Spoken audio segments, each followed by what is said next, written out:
Hey friends, what's up? Today I have a straight to the point video for you. I'm going to show you general and free AI tools you can use to boost your productivity while coding. So first we're going to take a quick look at Perplexity AI, which is going to be a general search engine. Then we're going to look at Phind, which is more aimed at coding. And then we're going to look at the GitHub Copilot replacement, which is going to be Codeium. And yes, all of these tools are free. But you know how companies these days love to rug free tiers under us. But in this case, I don't think it's going to happen because these models are just going to get smaller, cheaper, and etc. And I also don't think it's going to happen in this case because all of these free tiers use weaker models like ChatGPT 3.5, but they also have their specially trained models, and you need to pay for the pro version to use ChatGPT 4 and etc. But in my opinion, you don't even need that. Alright, so with that out of the way, let's get started. Alright friends, first we're going to have a look at Perplexity AI. So this is a general search engine meant to replace those traditional archaic search engines like Google. And I'm half joking, but you maybe noticed recently how worse these search engines have gotten. So for example, let me just really show you. I often see something on social media and forget what the name of it is. For example, Adam Argyle has this awesome gradient tool. So for example, if I type Adam Argyle gradient tool, you're going to see I'm not going to get any results here because I tried it before, and you can see there is nothing here. And I think Google got better at this recently, and this was a while ago when I looked this up, but you know who gave me the answer immediately? Perplexity AI. So let me just really show you. So you can just use natural human language. What is the gradient tool Adam Argyle made? And it says Adam Argyle created a next-gen HDR CSS gradient builder called gradient.style. Boom, immediately showed you. Here is a link probably to his blog post, right? And you can find this link immediately here. So we can just go here to gradient style, and awesome. Here is the tool, and this is what's really awesome. I see something on Twitter and etc. I forget about it. Google has no idea what I want, but Perplexity AI always knows what I want, right? And maybe also listen to a podcast like Syntax, so you can probably type here, hey, when did Wes Boss mention X on Syntax or something, and it can probably find it for you. But yeah, that's basically it, what I use Perplexity AI for, and it's really awesome. It's a bit lazy when it comes to AI tools because, for example, if you give it some text, you can say, okay, can you fix the grammatical mistakes in this text? And it says, okay, these are the grammatical mistakes, but you have to beg for it to actually give you the correct text, right? Which is really a bit annoying, but Perplexity AI is amazing. So check it out. Alright, so let's look at one of my favorite tools, which is Phind. And this is a really great tool for asking coding related questions similar to ChatGPT, right? But this is actually a lot better because it's actually tuned. It uses this model Phind 34B, but of course you can upgrade the model if you have like a pro version, but to be honest, you don't really need to do that. And if you're interested, there's a VS Code extension, which I personally don't use, but you can explore that if you want inside of VS Code and etc. But yeah, you can just here go to the search, and for example, let's ask it, give me the summary on Svelte 5 rooms. So this is really a quick and easy way. And what I also love about Perplexity and Phind, it actually gives you here the resources on the side. But yeah, that's really awesome. And let's just see, what are runes? So runes are symbols that influence the Svelte compiler. Okay, so it seems that it actually knows what runes are because it's really not released yet. So it has all the updated information on it. Not that you're going to get complete answers if you have a coding problem and ask it about runes, because it probably doesn't have data on that. So it actually gives you here a nice summary. Then you can go further. You can maybe paste a link here from the Svelte documentation, and then it's going to give you a summary from the Svelte docs on runes. So let me just see. Svelte 5 introduced runes, power set of primitives. Yeah, and it basically gives you too long didn't read from that page, right? So that's really awesome. So it says replacing deprecated features. And then these AI tools are really great because now you can ask it, give me an example comparing Svelte 4 to Svelte 5 code. It's not the most powerful model, but you can see it's really fine-tuned for this use case, and it really works great. The only downside I noticed is when you do anything with regex, in the UI, it completely breaks, which is hilarious, to be honest. Alright, so let's see this example. So this is the basic reactivity in Svelte 4. Yeah, looks good to me. This is why you also don't have to trust AI, because you can see here it made a mistake because this isn't how you do it in Svelte 5. But it actually tried. This is what I mean. If you're actually going to have a coding task and you want this AI to solve it for you for Svelte 5 that it doesn't have enough data on it, then it's going to hallucinate these sort of weird things, right? But that's why you need to always proofread what AI gives you, right? So another thing worth mentioning is that even if you're not logged in, Phind is going to create this unique cached URL, so you can always go back to it if you have it, right? Which is really a neat feature.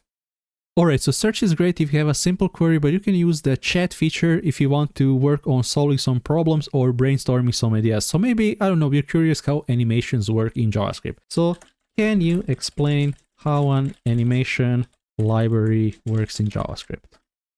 And then let's see what it's going to say. So it's going to say it's a collection of all of these things and etc. So let's see, it even gives you an example how you can define animations. You can be, okay, robot, now I kind of get what it is, but now let's ask it, can you show it to me by implementing a simple animation library from scratch? And it's going to say certainly, and then it's going to tell you, okay, this is how we can do it. And now we can make a simple animation library, so you can learn a lot this way. If you think that AI is some silver bullet and etc. that's just going to solve all of the problems, you're going to be disappointed, because that's not what AI is great at. I think AI is really great at exposing you to different ideas. Even when AI gives me a bad answer, I'm always like, oh, this is interesting, maybe I can explore this further. Alright, so never become complacent using AI and just copy-paste things you don't understand. Use AI to learn and to expand your horizons. AI can actually make you a better developer. So for example, when we look at this code, okay, you maybe have no idea what request animation frame is. So you can be like, okay, AI, what is request animation frame? How does this exactly work, right? And you can actually see how all of this works yourself, right? And then maybe you're using a library. So you're like, can we implement the same example using Svelte? And that might work or it doesn't. It's always a surprise, right? And it's going to give you the same example, right? And cool, now in a couple of minutes you actually learn how to make a basic animation loop where you can interpolate between values. But yeah, Phind Chat is really awesome for this. And let me show you one last thing. So if you registered and go to answer profile, you can set some settings here how you want Phind to respond. So here I have set it, if I ask you about JavaScript code, provide TypeScript types and use ESM imports. Also prefer regular functions instead of arrow functions unless it's a callback. And be careful what you specify here, because the first time I just put JavaScript, I wasn't even thinking that I'm going to ask it about CSS, and then later it gave me all of the answers for CSS as React code with style components, and I was confused to say the least. Alright, so next let's talk about Codeium. And what is Codeium? Well, basically Codeium is just an AI extension or a coding assistant like GitHub Copilot, and it supports a variety of editors. So for example, you can get the extension for Visual Studio Code, JetBrains, NeoVim, and etc. right? It takes advantage of the language server protocol, so it works without a problem in most of these editors, right? So we can see here is an example you can look at, and here they throw some shade at Copilot. Looking at VS Code Marketplace rating, apparently GitHub Copilot has 3 stars, interesting. And you can see here, this is the best part. This is free and this is $10 a month. So we can see here it throws more shade. It says that number of languages that it supports is 70 plus. And GitHub Copilot has around 40, right? Which is really interesting. I also tried other coding editors like Amazon Code Whisperer, which completely sucks because it only supports a certain amount of files. And then there's the other one, Codeium AI or something, I think, I can't remember right now. But basically it has some limitations how many autocompletions you get, which is ridiculous, right? This is why I love Codeium. Codeium has really nothing hidden. It's completely free to use. You get the base free version, right? Individual, 0 per month forever, right? So you get autocomplete, you get the chat assistant, unlimited usage, so you don't get any of that restrictive crap, right? But of course you can always pony up and you can use these more advanced models, but for my use case I really don't need it. But yeah, that's basically it. So let's look at how Codeium works. So of course you just need to go to VS Code and then you can go to your extensions. You can press Ctrl+Shift+X, open your extensions, find the Codeium one. So it looks like this, Codeium. You can see it's trusted from codeium.com. So just install it, go through their process from their site. I think they explain it really well, and then we can look at Codeium. Alright, so the first thing I'm going to show you is how to get familiar with Codeium. So I expect you have Codeium set up, so now we can even close this and always use your command palette. So we can type Ctrl+P and then we can use the pointy boy. And now once we start typing Codeium, we can get all of the available commands. So we can see here there's a bunch of them. So we can open the chat in the editor or we can open the chat to the side. So let's just open the chat to the side, because it's more compact like this. And as you can see, it's really simple. So let's look at the UI. So here we have chat, context, and profile. You can ignore these two, they don't mean anything. Here is your plan, so you're not using ChatGPT 4, you're using ChatGPT 3.5. So the search isn't really that great, but we don't care about the search. This isn't like Find or etc. We only care about that GitHub Copilot auto-completion features. And here you have some other options. You can see your past conversations. You have some additional options here. You can open the search in the middle of your editor, so it's going to take the entire tab. And you have some other things like your profile here and the university, which you're going to look at in a second. So this is the most awesome part. I'm going to click around in this video because I want you to see what I'm doing, but you should learn the shortcuts and use them, right? So there's also other things here. So you can see here, you can ask anything. You can, for example, type search queries. There is even here a search field, so you can look through your history of searches, right? So we can see here we can ask anything. So if you have questions, I really don't use this that often because it's really not that great. I would rather use Find or something else if I have a question, right? But we're going to see what this actually is useful later, because you can use symbols like this. So you can say add, and then in the open file, you can ask it specific questions about your functions, or if you have classes, repos, or some things in your terminal, which I'm going to show you an example in a bit. But what I appreciate most about Codeium is that they have a tutorial, which they should make more prominent in my opinion, right? So we can say start Codeium University, and it's going to give you here an entire tutorial how to use Codeium on every possible feature. So if I close all of this, I'm just going to get this Codeium University, so you can go through this entire thing. You can learn all these tips and tricks here. But yeah, that's basically it. I really appreciate that they have this tutorial, because most of these AI coding tools don't. I have no idea why most of these videos that showcase these AI tools don't actually show you the practical way you're going to use them most of the time, right? They show you like, let me just go here. I'm using a Svelte project. You can use any framework library. This really isn't important. So let's just get the memes out of the way. And let's try, let's say, function Fibonacci. And this is the first thing. So let me just show you how this looks like. So here you get these auto completions. You can toggle through them, right? Here you have classic Fibonacci. I don't know why everyone does it. Good job, AI. You can copy paste an answer from Stack Overflow. That's very impressive. So you can press a tab to accept it. You can press escape to cancel it. You can accept a word, and there's even more options. You can accept a line. And I enable this toolbar to be always shown here because I want to show you what's going on, right? But I have all of these things usually disabled, right? So it's less clutter. And the first thing you're going to have to learn, in my opinion, this is going to be overwhelming, since this thing is going to challenge you to do a code completion on every turn. Just press escape. You don't have to accept it. Just press escape, resist it. Trust me, after 20 minutes, you're going to be used to it. AI isn't great at solving unique problems or hard problems in that case. It's just great at boilerplate code that you would otherwise write yourself. So for example, let me just press tab here. We go into autocomplete, right? So we can press tab and boom, bam, thank you, ma'am. How awesome is this? Not really, because you can copy paste this from Stack Overflow. But let me actually show you another example why I love using these AI tools. So I'm going to delete this, and I'm going to copy this comment. It knows the content of your file and other things you have open. So let me just close this university. So for example, we can go here and we can type const resolutions, and then we can give it more help. So we can use this object here, and let me just start typing landscape like this because I want this exact format. So I can say landscape, and then let's see if it's going to give us what we want. So you can see we're going to get the landscape, and then we're going to get these other things. We're going to get the portrait and the square. And this is what AI is great, because it's going to save you a lot of typing doing this repetitive thing. So you can see here, it took the context of the comment above and it just created this object. And when you get into the groove of doing that and learning how the AI works, when you don't let it code review you all the time, you're just going to tap, tap, tap, tap, tap, tap, tap, tap, tap, tap, and it's just going to autocomplete things for you really quickly, right?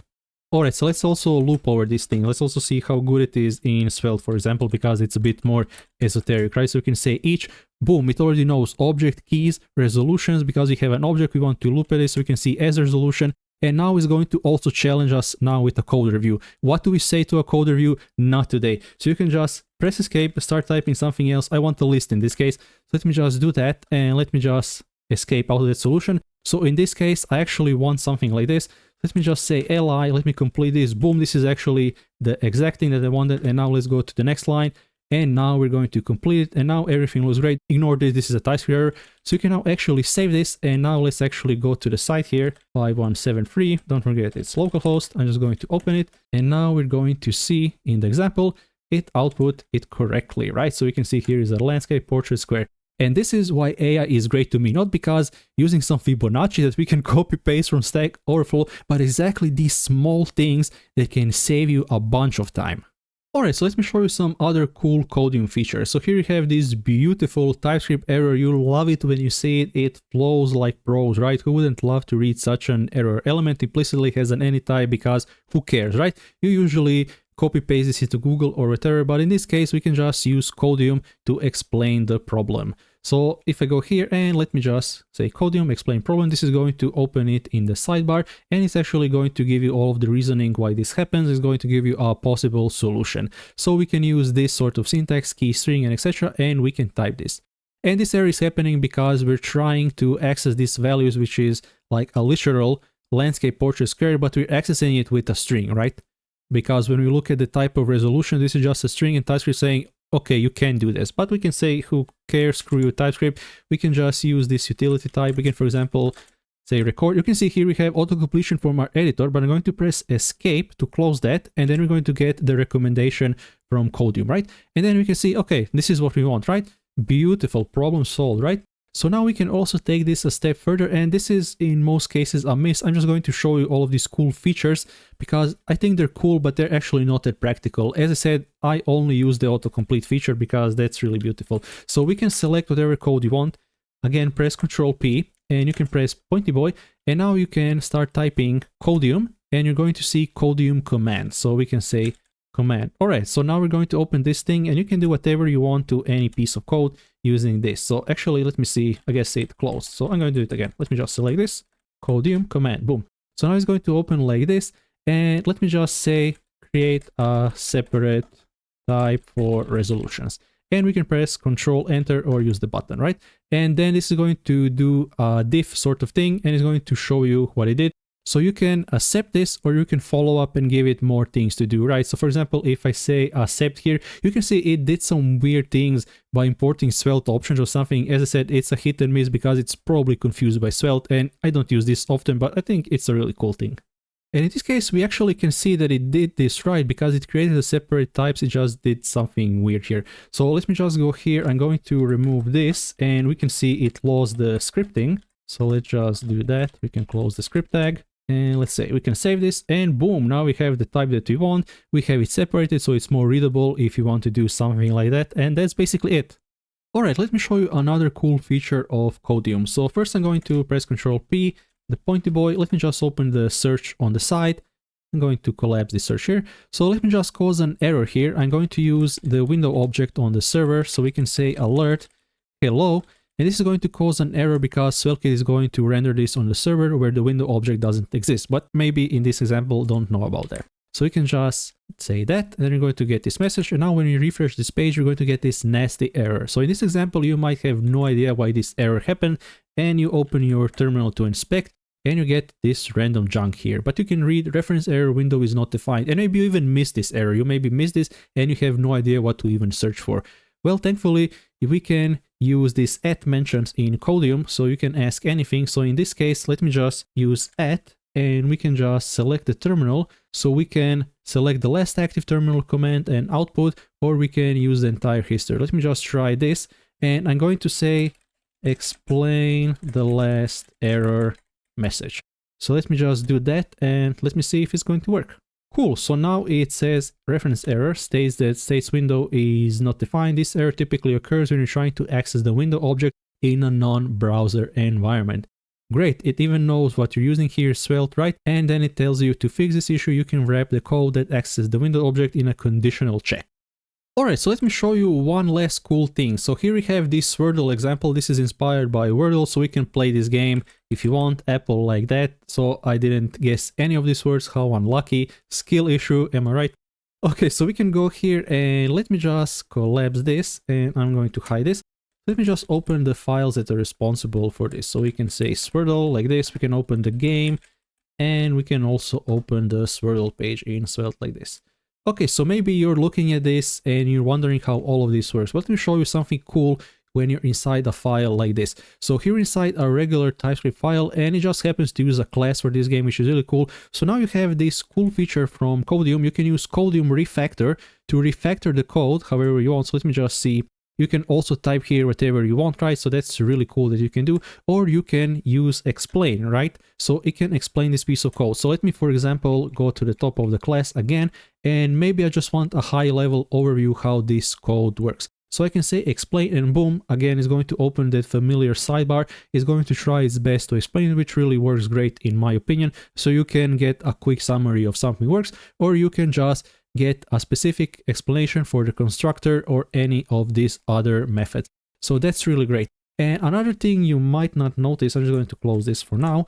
For example, if you use something like this in a script tag in Svelte, this is not going to work because I think Codeium has trouble recognizing is that this is just JavaScript, right? So you're not going to see this, but of course, when you select it, you can just press Ctrl P, you can type the pointy boy, and you can run any command you want to do. So this is going to work the same. Again, I mentioned it before, but I usually have all of these things hidden, so I don't even see this Codeium refactor, explain, etc., because I just want the least amount of clutter in my editor. Codeium also gives you a bunch of refactoring options. So let me just show you on a regular function because this class is long and it's going to take a while. So for example, let's just create function sum, and now we're going to take a. Let me just do that, and we're going to just sum two numbers. All right, so we can do that. So as you can see, here you have additional options. You can generate JS doc, you can explain this code, or we can press Codeium refactor, and now we're going to get a bunch of options here. So you can add comments and doc strings, you can add console log statements, generate unit tests, you can turn promises to use async await, and etc., right? So in this case, let's just pick add comments and doc strings to the code. Or we can even pick, I think we can type this strongly. Let me just see. Make this code strongly typed. Okay, cool. So we can just press this and then give it a second. And boom, now we have some quick documentation if that's what you want. So let's see if this is right. Looks right to me, but again, this is really basic. And of course, this is a simple example. You're going to see it doesn't work that great, but I just wanted to let you know that this exists, and I think that it's at least very cool. And of course, these things are always going to improve over time and get better. Alright friends, but that's basically it. This is the end of our AI journey. So I really hope that you took something from it. So again, you can use Perplexity, Phind, or Codeium, right? And if you enjoyed this video, don't forget to like and subscribe, and you can also support me by becoming a patron. Thank you for watching, and catch you in the next one. Peace!